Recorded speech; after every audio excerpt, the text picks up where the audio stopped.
Okay, I'm going to take the time to answer one singular question by video because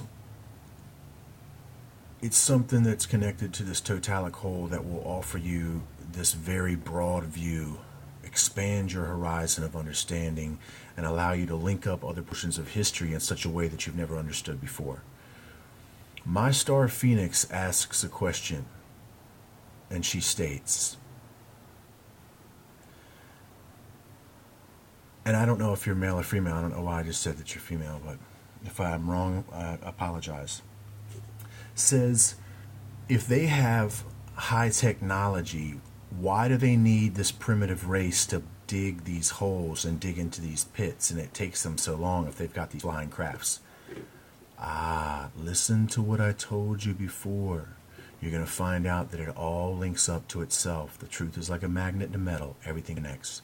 I told you that they arrived here in the spirit. They didn't arrive here on crafts. They didn't arrive here with technology. They didn't arrive here with tools and pocket watches and trinkets and computers and high technology. They arrived here with all of that in their experiences. They arrived in spirit, and I told you they were rematerialized into the flesh once they arrived. So there was no technology brought with them, only the knowledge of how to create that technology once they got here. And that, my friends, is the reason why when you look way, way, way back in history, you see that there was this high knowledge, but the buildings were still out of the natural elements.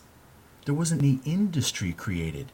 And that's when you've heard me say in the previous videos where I said that they were time-space bound too. That means that to cover space and evolution, it takes time. And they themselves, once they were rematerialized, were bound to the same terrestrial laws of physics, which means it was going to take them time to create an ideology and then create a population that would follow that ideology, that they could get to begin to build and create and mold the world after the eyes that they had given them. So they showed up here with no technology. They showed up not on crafts. They showed up from the spiritual world by supernatural means. And then they were materialized into the flesh with no technology of their own they brought. As it says, is that you can't bring those toys to heaven. You can't bring nothing with them. Well, they couldn't bring nothing back out of it. And once again, there wasn't material technology in the heaven that they were come from. It was only spiritual knowledge. So now we find another version of the division of knowledge of good and evil, of them both at the same time being privy to this heavenly knowledge and also this material knowledge. But of course, I told you they aborted the plan. Once they did arrive here, the plan was to just reveal the spiritual knowledge first, and then civilization would evolve upon those means. But those that rebelled indulged in their own brightness. They indulged in their own ego. They indulged in their own intelligence as gods above us, and they took advantage of us.